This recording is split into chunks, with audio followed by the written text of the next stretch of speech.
Thank you. Anyone else? I'll see you at 1.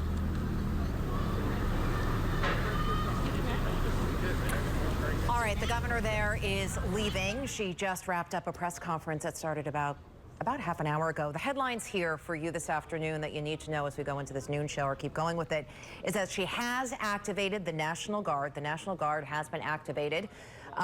She's looking into a curfew. This all coming out of the chaos from last night in the capital city. This is her response to that. We now know nearly 70 people have been arrested. They are Rhode Islanders. And she said, let me make it very clear. This was not a protest last night. You could hear it both in Mayor Lorz's voice and also in the governor's voice, the frustration and the anger. In fact, she said, today I am outraged and angry. What we saw last night was not a protest.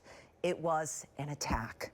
Chaos in the capital city. It started after midnight. Hundreds of so-called protesters descending on Providence late last night. NBC 10 News starts with breaking news.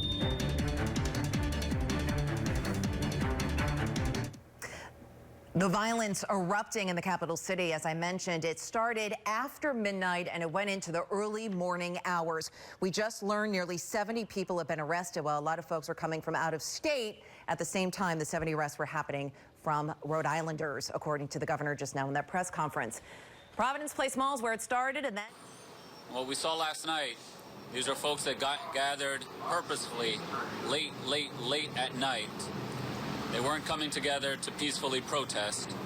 They were out to cause trouble.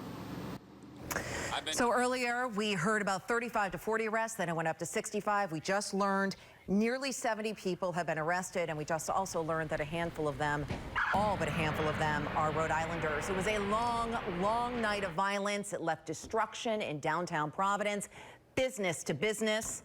Moments ago, Governor Gina Raimondo calling it pure violence, not a protest, but instead, criminal, reckless, violent behavior. We have Team 10 coverage this afternoon, beginning with NBC 10's Jared Pelletier, who's live in Providence now. Jared.